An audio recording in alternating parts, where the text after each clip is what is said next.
We are with Paul Hoggard, the first today for our daily walkthrough. And you can see how much his elephant has changed since yesterday. Look at all the texture on the elephant. This piece is definitely a crowd pleaser. They love it. They can get a great picture from up on the seawall. They can stand up there and get a nice angled shot. He's working on some detail over by the trunk and one of the baby elephants, but really, really sweet. This is going to, we mentioned the first day that it's going to look like there's a real elephant lying on the beach, and it really does. Crowd loves it, and he's doing a great job. And again, mentioning that he used no forms at all. So strategically, good move on his part. I mean, he's using all his sand, and he did not have to shovel it up into forms. But then again, all his work is down on the ground, so that's kind of backbreaking too. All right, we're with Sue McGrew from Tacoma, Washington. Absolutely beautiful what she has going on here. And Sue is just over the last 24 hours gotten pretty sick. And unfortunately, they're humans, and that happens every once in a while, and the timing is really bad. I'm not even going to talk to her because I know her voice is really, really bad, and she is a true warrior. She is plugging through. She feels miserable right now, and she's still going at it. Being sick is certainly not affecting her carving at all. It's a beautiful piece, and I feel for her right now because I know how miserable that it is. Good luck, Sue. All right, we are with Dmitry Klemenko from Russia, and I haven't seen the back of this sculpture, and I actually, when I first walked up to it, I thought I was at Leo's because I know Leo had the serpent going, but then I realized that it was a different piece, obviously, and the head, that's the head. It will walk around to the front. At the top, that's the head of the man in the front. So it's like it's two completely different sculptures. It morphs and blends very nicely. It did fool me that this is Dmitri's sculpture. You can also see outlined over here, he has a figure coming in right in here. You can see the tie, the shirt tie, and the man's head. So looking forward to seeing the progress in the next probably 5 or 6 hours on this. It'll look really nice. Well, it looks really nice already, but it'll progress more. Okay, so on the other side, I described how his sculpture is morphing, and we use the term morph in sand sculpting when one thing is transitioning into another, and he's done it nicely here because you would have no idea by looking at this that on the back side it's very serpentine, where you would think it's the back of a man if you walked around to the other side. So nicely done. He has some really nice character, that's not the word I'm looking for, but the face, really nice realism in the face. And again, can't wait to see this one finished. He does still have his bottom form on, but it shouldn't be dangerous as far as a collapse. He just is probably using that so he can stand up. There he is, so he can stand and reach the higher points. All right, we're with Suzanne Roosler from the Netherlands.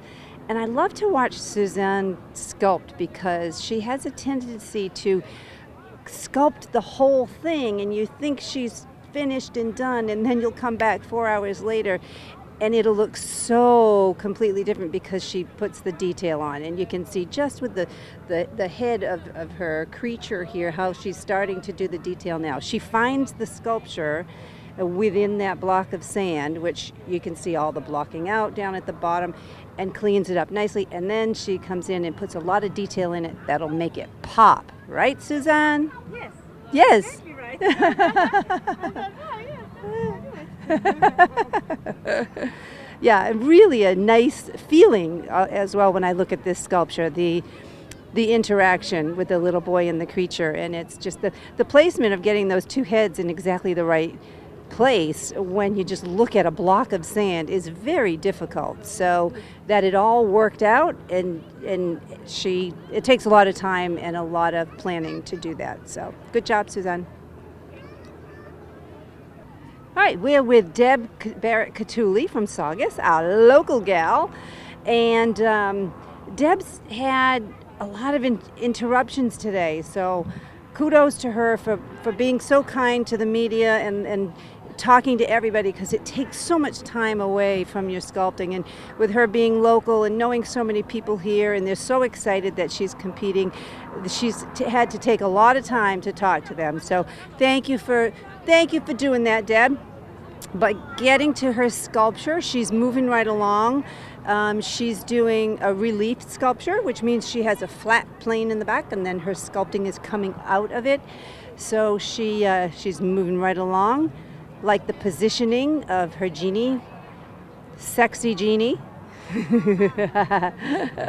a very female genie. Yeah, nice. And it's got nice movement too, nice positioning of her. Oh, I just noticed she was in front of, down here you can see the lamp. The genie's going to be coming out of the lamp down there. She's got that a little bit blocked out. At least I'm guessing that's what it is. Is that the lamp? Okay. Yeah. That's the lamp in this. Yeah. Then. See, here I am. I'm taking your time again. That's okay. That's all right. Sometimes I don't like to guess because sometimes I'm wrong. You know, it's like trying to figure out what something is. I don't like to do that always. I like to wait till it's finished and then hear the explanation from the sculptor. And it can mean so much more and make such a difference when the sculptors are able to describe their sculptures to us. Right. Yeah. This is All right, we're with Steve Topazio from Rhode Island. He's got a really nice, a lot going on kind of sculpture. He's in front of a lot of lines going here and there, which creates a lot of shadow, which is really nice. He's standing in front of the head, so you really can't see it now, but it's coming along nicely. I think, oh, there you go. You can see the teeth of the dragon. He's starting to put scales on it, a little bit more detail. Looking nice. Look at, you can see it's kind of, as huge as these sculptures are, look at how tiny some of the tools are that they have to use. And you wouldn't think that with 12, 13 tons of sand, moving just a few grains would make a difference, but obviously it does. And you can see that. They carve and move this sand just a few grains at a time. When they get down to that, the really detailed areas, it's very tedious.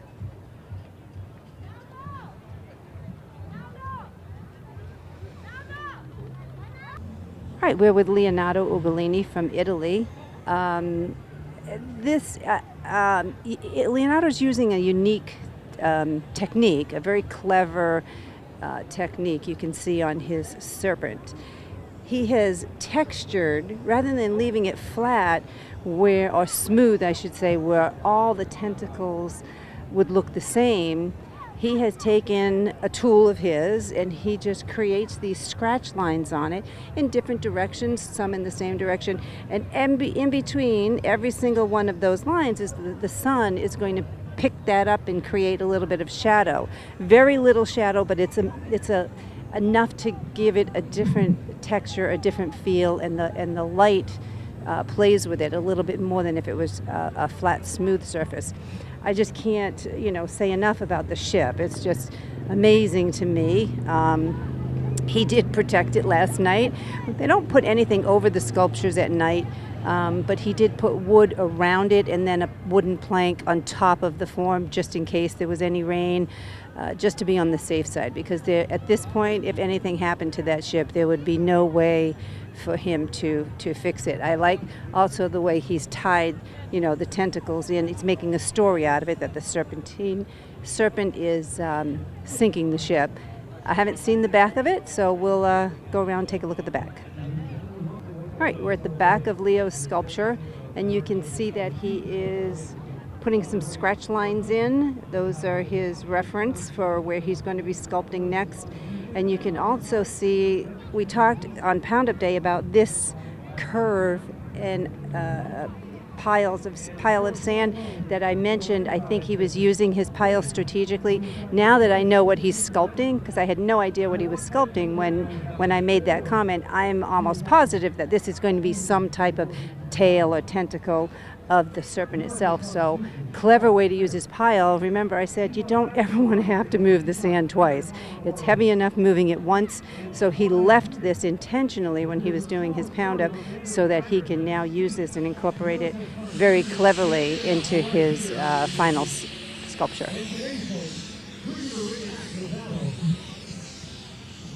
All right, we are with Dan Belcher from St. Louis, Missouri. On Pound Up Day, I made mention of how massive his sculpture was. Not only is it wide from side to side, it's wide from front to back. So the more sand you have, the more sand you have to sculpt. And you can also see that his pile down around the base is much smaller than everybody else's because he used that in his Pound Up. But that also means he has to carve it all. Fortunately, Dan Belcher is a very fast carver. He moves really, really fast. You see he has tools in his right hand and left hand, and there are times that he's going to be using both of those tools at the same time.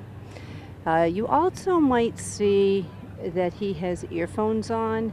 A lot of the sculptors want to get into a zone and don't want, not that they don't want to talk to people, but sometimes they just need some quiet time to really get moving on their sculpture. So if you see them with earphones on, they're just getting in the groove.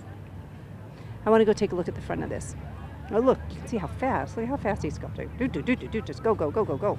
All right, we're at the front of Dan's sculpture. And really nice. I can appreciate all the work that's gone into this section right here because it's so smooth and clean. And that is really hard. And this sand is so hard that when you carve it, it leaves so many marks from your tools that to get it smooth like this is a lot of work and it takes a lot of time. He also has, you can see, the scratches in here. He's outlined something that he's going to put there. I'm guessing, no, I'm not going to guess because sometimes I'm wrong. I'm not going to guess because sometimes I'm wrong, but I guess here I am going to guess. Is this going to be another stylized hand type? Another stylized hand. Okay. So we got 3 hands. So we've got rock, scissors, and paper. Oh my God. See, that's why I don't guess. And that's why I love that they can describe their sculptures to us during the judging process because But that you see is a so bit cool. Of it now? Yeah, absolutely. Okay. You're Absolutely. just making me feel good or no? No, All right. I was going to. Well, no. Over. At one point, I was going to say, well, it looks like a hand, but there's a knife on it, or Right. but a And blade. then there'll be another Okay. finger coming out that way with another blade. Very and then cool. And tomorrow I'll do a stylized hand symbolizing paper. So. Awesome. Just moving in a circle. Very So, cool. Yeah, just Very a, cool. It's a fun little theme. So I thought I'd play with it. So. Cool. Good job. Thank you. All right, we're at Morgan Rudluff's sculpture. Morgan's from California. She's working on the front of it. We're on the back. We are going to take a walk around to the front, but right now, just wanted to point out that from this view right here, how pretty it is right there with that opening and the sky right through all those cut-throughs. It's really very pleasing to the eye. We're going to go take a walk around. Do want to point out, Morgan still has 2 forms left, so she's got a lot to do, and I'm sure she knows it, so I'm not even going to mention it to her. She does not need to be thinking about that while she's working on detail on the front. Let's go take a look at the front. All right. This is the front of Morgan's sculpture. You can see she's misting the sand. They all have the option of using those attachments at the end of their hose so that they can get different textures and use the water differently. Beautiful face she's got going on here. This is really nice. But you'll also notice this right here, this camera. This is doing a video of Morgan as she's sculpting, and that camera is because we are being filmed right now for a TV show that will be on the Travel Channel, I believe Labor Day weekend. So keep a lookout for that. Tentatively called The Best in Sand, and appropriately named as we have the best in sand here at Revere Beach. So really, really nice face there, and looking forward to where she goes with this.